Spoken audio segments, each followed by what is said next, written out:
Well, Shane, thank you for coming on the red carpet round table. Thanks for having me, man.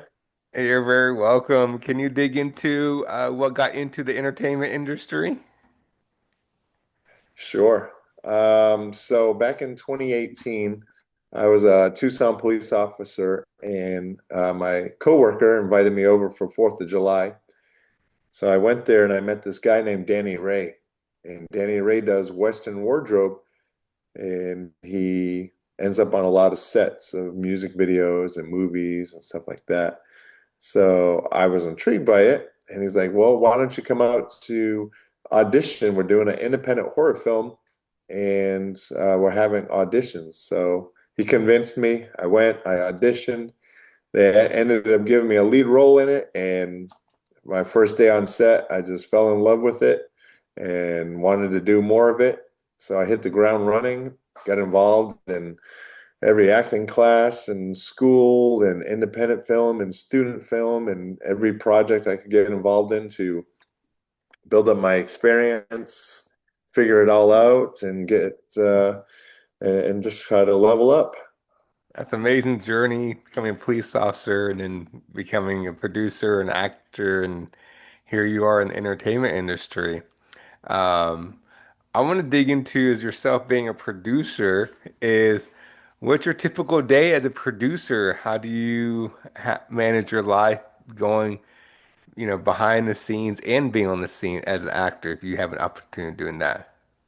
So I really enjoyed getting into the producing of projects because it's uh, it's it's about researching, finding resources, finding people that can do what you need to be done, Hmm.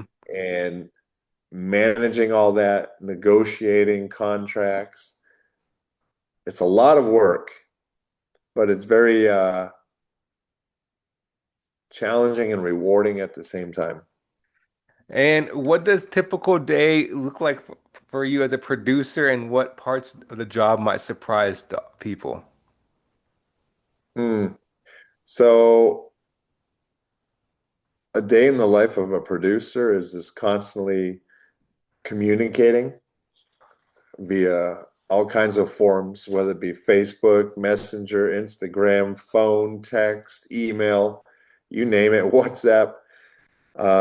It's just, like I said, it's just researching phone numbers or contact emails or contacting people, whatever means possible to find what you need for your movie, for your Hmm. scenes, whether it's a prop or a vehicle or a location or an actor. It's just constant research and talking with people, trying to get what you need. And so that's pretty much what a day on a producer looks like. It's just nonstop messaging and communicating with people. And a lot of people may be wondering, is that a typical what a producer does, like you described? 100%. So producer's job is to find and get everything the director and the people creating the movie need, which I'm part of that too for this one, for my movie. But if you just get hired on as a producer for a bigger production or a different production, then basically they got to kind of tell you what they need, when they need it, what their budget is, and it's your job to go out there and find what they need on the dates that they need it for Hmm. the money that they can afford. Right. And what makes a story compelling for to you as a producer? What makes it what?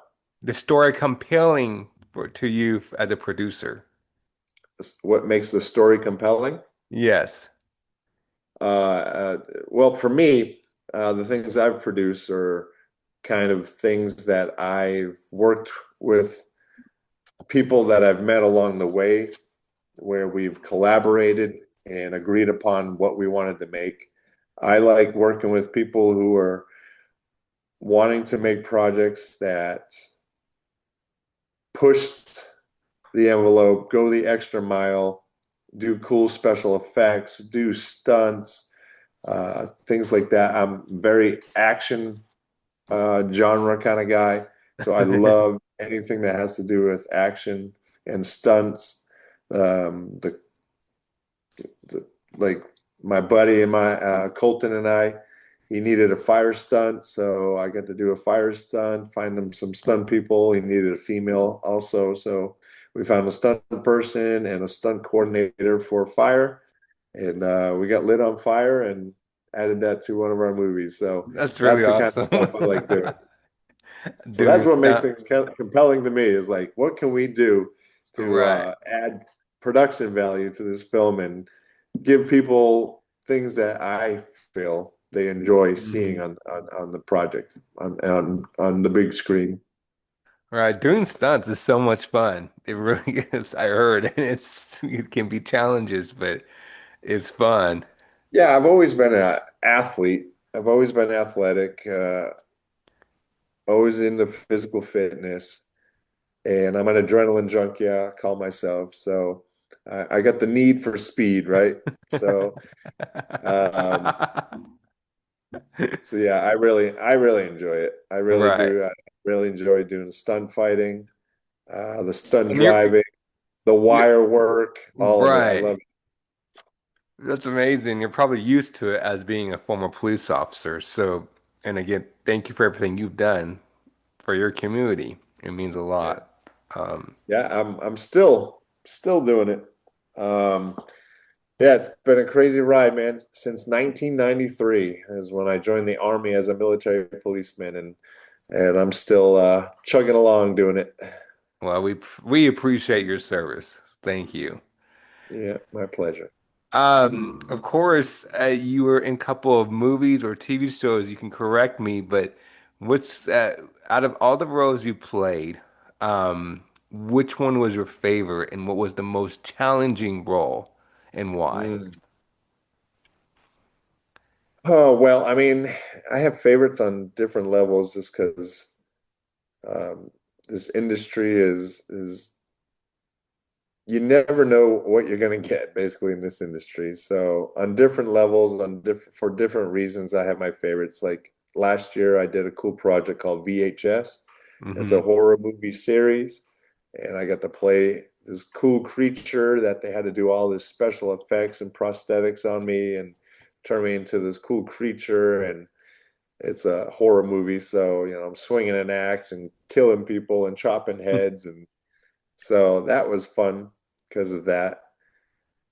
I did a fan film off of a video game, a couple of them last year. There's a video game called The Hunt Showdown, and there's a video game series called Splinter Cell.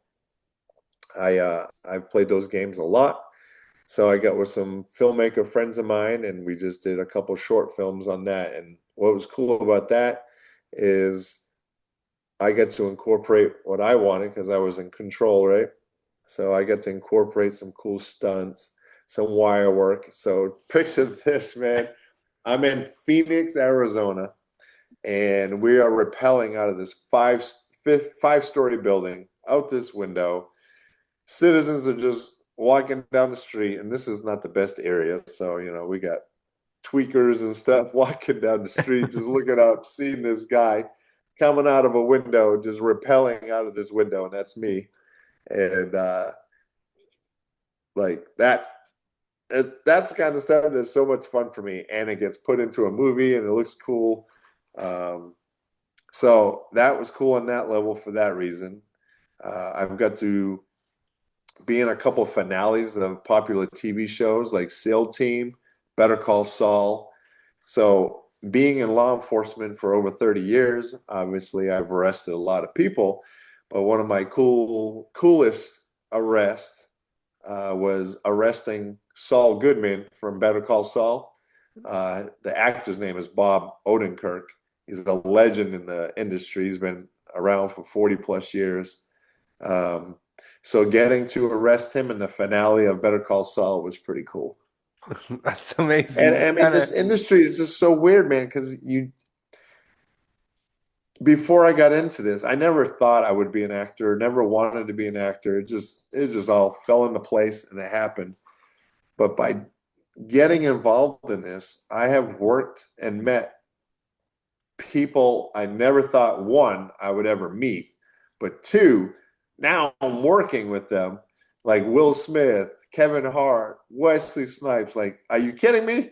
Like, like they're standing right next to me. We're just working, talking, and just doing our thing. And it's like, this is pretty damn cool. It is. And like I said, I've looked at your IMDb, of course, and you worked with a lot of celebrities. And Yeah. like you just said to yourself, you never imagine yourself being there where you are. You were a bodyguard in General Hospital. You know, and no, I know, right? This is a right, show that as a kid, right, and I and remember and my grandma and mom watching. right, and and of course, you were on a TV show as American Most Wanted, which is still playing, Right. and Sue's team, Hollywood Grid, and you played Officer Murphy. The list goes on and on. And of course, last year, and you played as Mr. Vaughn Miller, and my And the mind went blank. rendezvous. Yep. Yes, so. I want to dig into your brain a little bit because you played so many characters, you played so many roles. Was there a role that changed you to become a better person or a better actor, or maybe perhaps changed you differently? Like, has there been a role that made you, I don't know how to describe, emotional or teary, or like, because I know you mentioned all the names and everybody you worked with, but has there ever been a moment that you left the set and you were going home, or you're at home, or you're on break, or has there ever been a moment like, wow, this character really got me? Hmm. Um, I think I'm pretty good at doing my role, acting it out, being in character, and then when it's over, it's over. I don't carry that with me. I know there are some actors who really get so deep in their role they almost can't get out of it. Hmm. I think something that might have helped me with being able to do it and then drop it, forget about it, as being a police officer for so long and military, you get used to going to a lot of traumatic situations Right. and then being able to, I guess, kind of push it aside or let the whole situation go away so you can move on with life instead Hmm. of carrying that with you. Because obviously, as a police officer, you see a lot of Right. bad, Hmm. horrible things, and you have to just find a way. And it's not for everybody. The job's not for everybody, but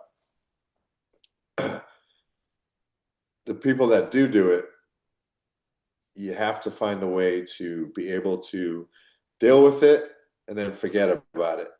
Otherwise, it can really mess you up mentally Right. if you can't let it go. So I think that has helped me now in the acting world. I can really sink my teeth into a character emotionally, get into it, do what I got to do, and then when it's done, they get what they need and let it go. That's a good answer, because a lot of actors who I've talked to, they they do some tough character roles, and then they say that it made them, some of them say they made them into a better person, Mm. or it made them change their views and perspective of the world. Like they didn't see Yeah, it I that way. mean, it's one great thing about, I guess, being an actor and telling stories is because most stories we do, most movies we do are fictitious. Some are based on true stories, but some of them make you do research into and gain knowledge on different topics Hmm. that's going on in the world that you never would have maybe researched before. Now, being an actor, you have to do a bunch of research to figure it out and find out as much as you can to help you develop that character to give a better performance. So I can totally relate with that. That's And the right. good thing about, like I said, is being in law enforcement so long, I've dealt with so many situations, so many human problems, so many, all walks of life. And the good thing about that, I think, is I can take what I've learned by doing that and incorporate it into my movies or into my characters or into the Hmm. situation or the scene in the movie. So I think getting into acting later on in life, after all that life experience I got from the military and civilian law enforcement, I think it's really helped me with multiple aspects of the filmmaking Right. process. And thank you for sharing that because, a lot of people take it differently.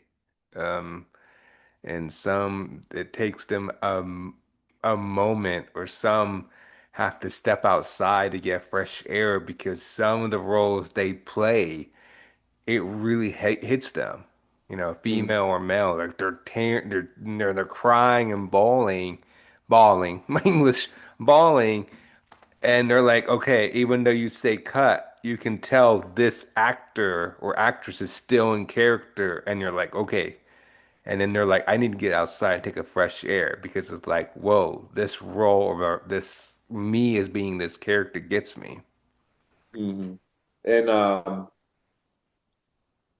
it is hard because actors find different methods of getting into those emotions. And sometimes when it's a very sad situation a sad emotion that you have to produce for the role, sometimes you go to a dark place or think very dark things of like Hmm. your own kid. You start imagining how would you feel if your own kid got hit by a car? You know what I'm saying?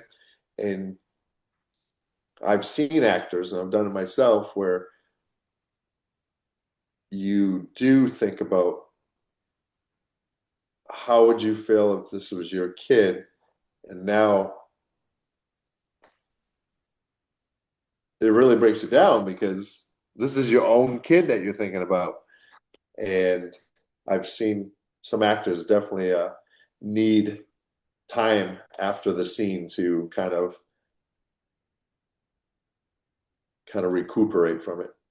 Right. Thank you for sharing all that. And everything you've done in your career.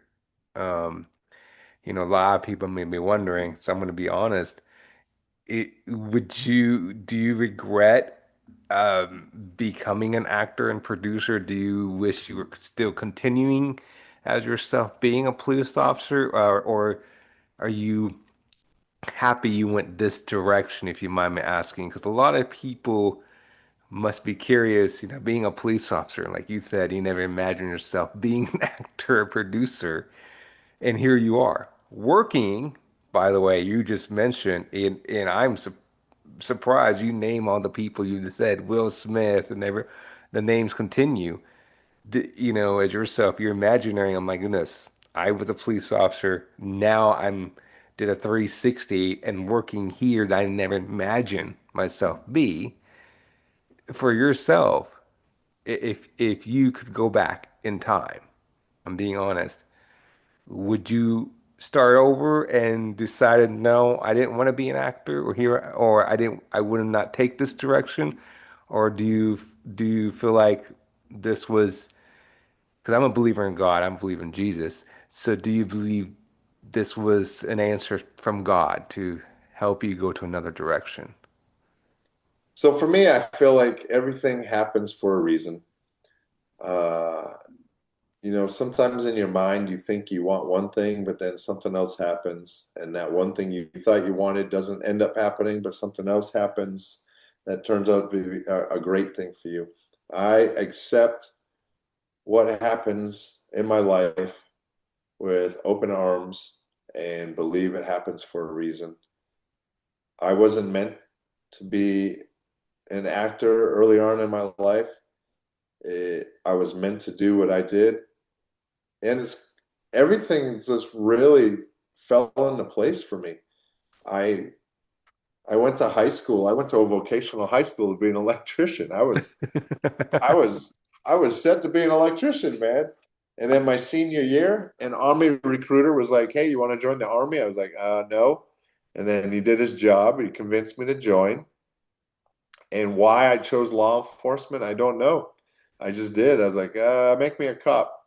So he made me a cop, military policeman, and then the rest is history. I went on to uh, live a very cool career in law enforcement. The things I got to do in law enforcement, in the Hmm. military, and on the civilian Hmm. side is crazy when I think about everything I've done, everything I went through, the cool people I met, the cool, exciting things I got to do on the job, the people I got to help. I got to fire all kinds of cool weapons, throw grenades, shoot rocket launchers, rappel, skydive, flying helicopters, and driving tanks and Humvee. I mean, the list just goes on of all the cool things that just came with life and Hmm. just And here you are as an actor. yeah. And then I have no regrets about getting into acting. I fell in love with it. I'm the type of guy that if I'm going to do something, I'm going to go jump in with both feet and I'm going to give it a 110%. And that's what I do. And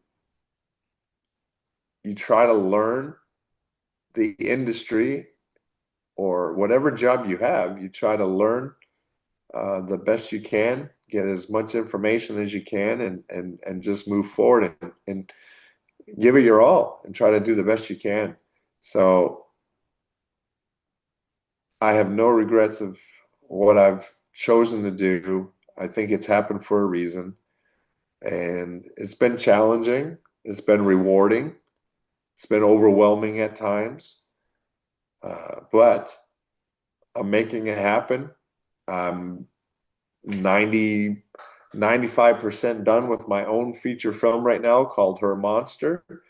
It's looking amazing. I'm so excited.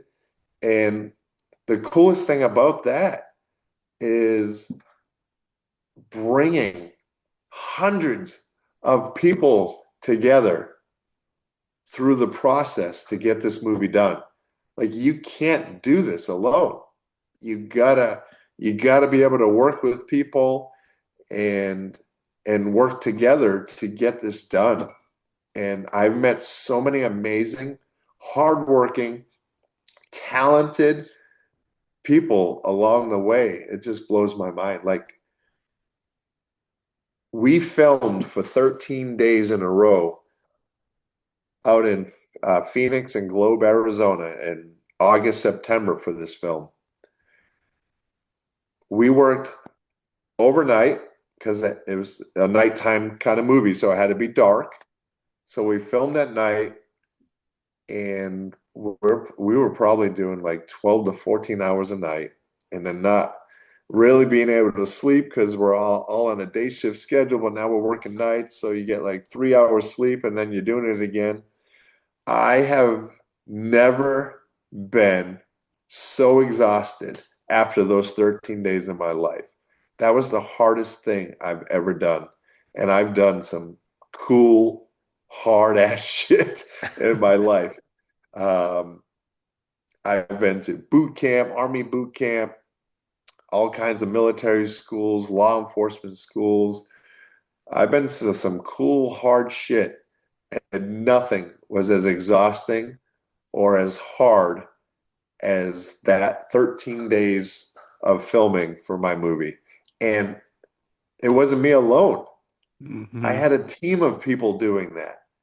And to have those people put that much effort into doing something basically for me, but it's a team effort. It's all our project, but they came joined my team to help me make this movie what it is. And I will forever always be grateful for that opportunity, for those people that gave their all for me. And like that's the kind of stuff that makes me emotional, man, is Amen. to Amen. know to know and think that so many people did that for me.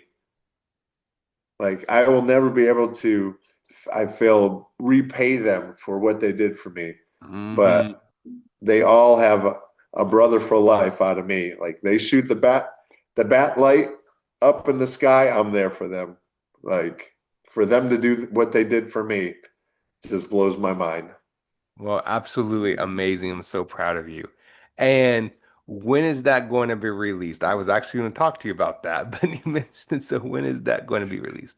So things, unfortunately, when you're making a movie, speed bumps happen, things get in the way.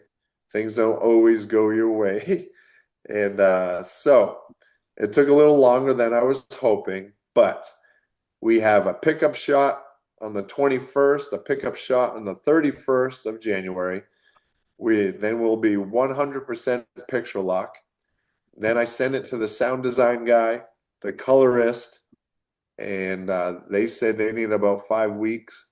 So, long story short, is the movie hopefully will be done by March. I would love to have a screening, private screening for LA and one in Phoenix. And then I will submit it to streaming services. I'll put it on Amazon, Apple TV, and Tubi. So if I was a, a betting man, I think we could probably have this on streaming by the summer. Amen. Because once the movie's done and you do the process to get it on streaming services, it takes about 3 months. So Wow. Can't wait. And what's the name of it again so the audience can look for it? it's called Her Monster. Her Monster.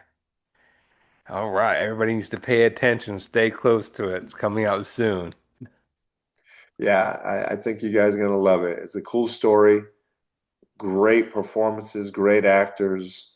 It looks amazing, it sounds amazing, and I think it's gonna be a very entertaining movie for people.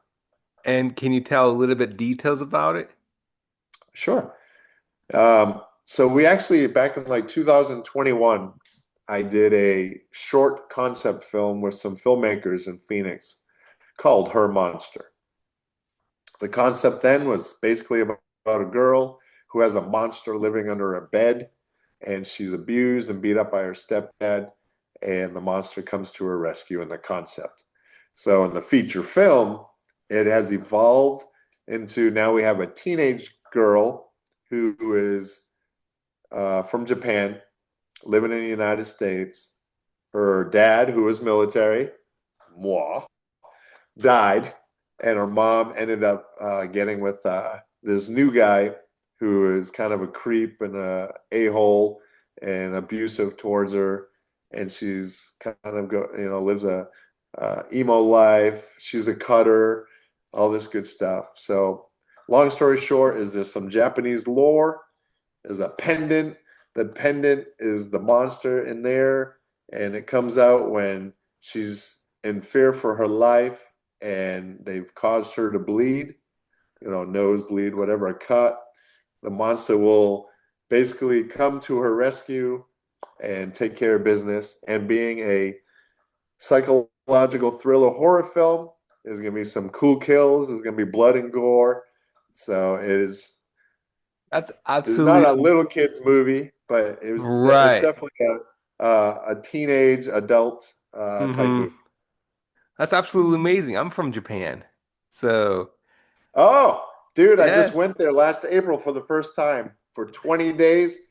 Oh my God, dude. I love Japan. I didn't want to come home. I'm from Tokyo. All right. I went to Tokyo.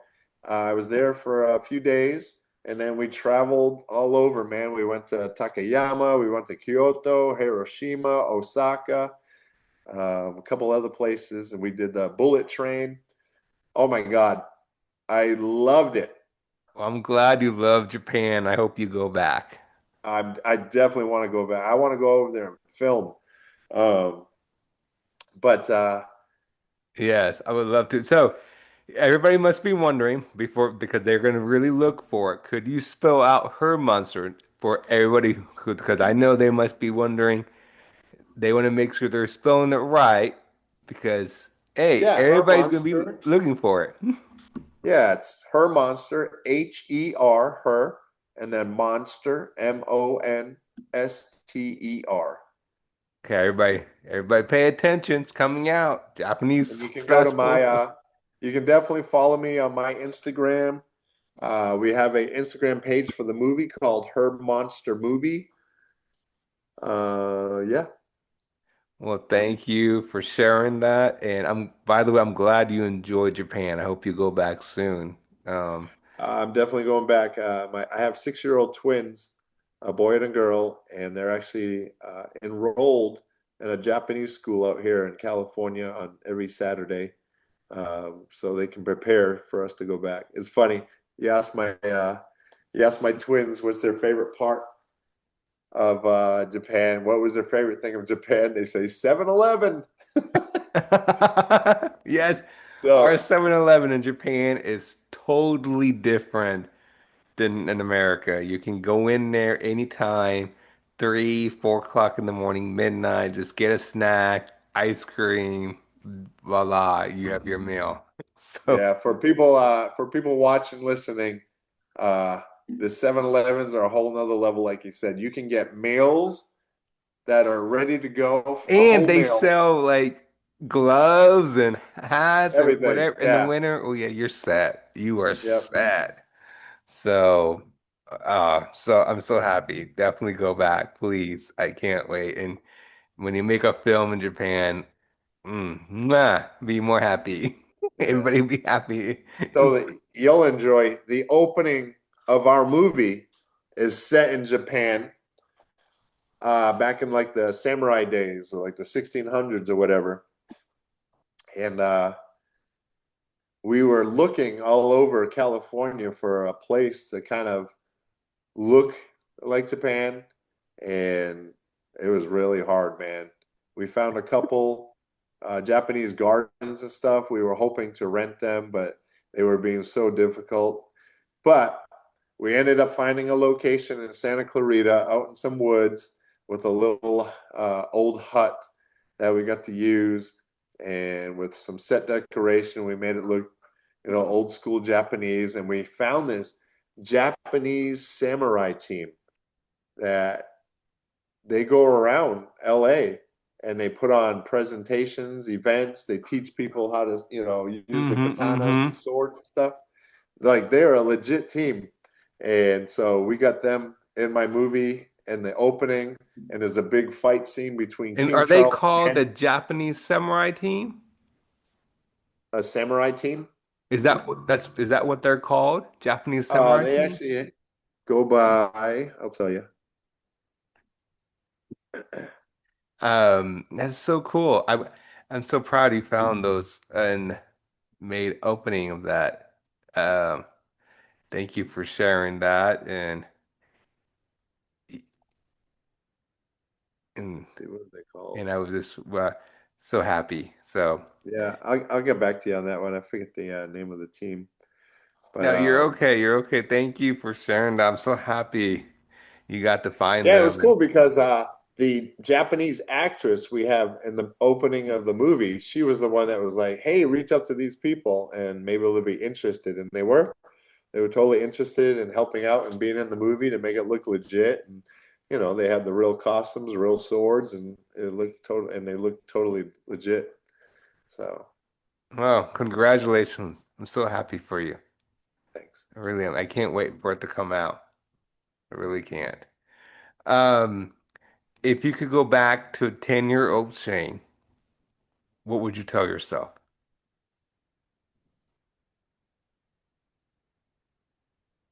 If I could go back to my 10-year-old Sean, what would I say? Uh, I don't think I'd say anything different. I I really enjoyed just going through life, figuring it out, and enjoying what life has to offer. I really wouldn't change anything, man. I've loved my journey. Wow. Amen. Yeah. I really can tell you loved your journey, and I can tell by your attitude, by your smile, by your positivity, and your passion. I really can tell your passion, and that's Now that's when you just said positivity. So I'm always the kind to give off positive energy, and I like to be around people who also are all about being positive energy. I hate being around negative people, so I purposely stay away from people like that. So I think that's what helped me through my life is hmm just and you go that's out there and you find people who are positive, who are outgoing, who are friendly and happy and just enjoy life, you know? And those are the kind of people and want to better themselves and amen. challenge themselves. And so I definitely a firm believer of that is trying to spread positive energy to to people around me. Well, same here. We're on the same page. I totally agree with you. Bring positive, bring people happiness, and Yeah, like I I'm around people like that too. So that's why, I love people smiling. So I appreciate that. We're both positive people. So, yep. where can people find you on social media? They can go to my Instagram page, which is my name, Sean, Sean, Berube, Berube underscore. Well, thank you. I appreciate you for coming on, and thank you for following me on Instagram. And I definitely cannot wait to speak with you again soon about your next upcoming project and let the audience know about your next film as well. Thanks, man. Thanks for having me. This has been a blast. I appreciate it. It's been a blast. I mean, it's been I I know I don't know you personally, but I feel like I learned some stuff about you, and the audience have. You told your journey is being a police officer, being in the military, and being a military police officer, and then going to be a producer and actor. But also, how I look at it is you just said it yourself. You never thought you saw yourself working with a lot of these famous actors, in like General Hospital. Out of those who, I mean, no, like And it's for, and it's so cool because you know, the way the media in Hollywood presents them is like they're like these larger than life stars, right? And when you get to meet them and work with them, you just realize they're just a dude like you and me, yeah. But and that's what and they're just trying to figure out life just like the rest of us, you know, and yeah. trying to make a earning, trying to make a living. Mm-hmm. And luckily, they're just put on a pedestal by Hollywood and the right media people that put them on this pedestal and let them shoot to the moon and become famous stars. But when you actually meet them and work with them, they're just down to earth and they're just chill with you and they got the same problems you and I have. They they're trying to raise their kids the best they can and be the best husbands and wives that they can, and so it's kind of cool to be on that level with them. That's so true. 100%. I totally agree with you. So, thank you again. I look forward to speaking with you, and um, we'll definitely stay connected. Yeah, absolutely, buddy. All right. Thank you, and you have a good night. Bye bye. Bye bye.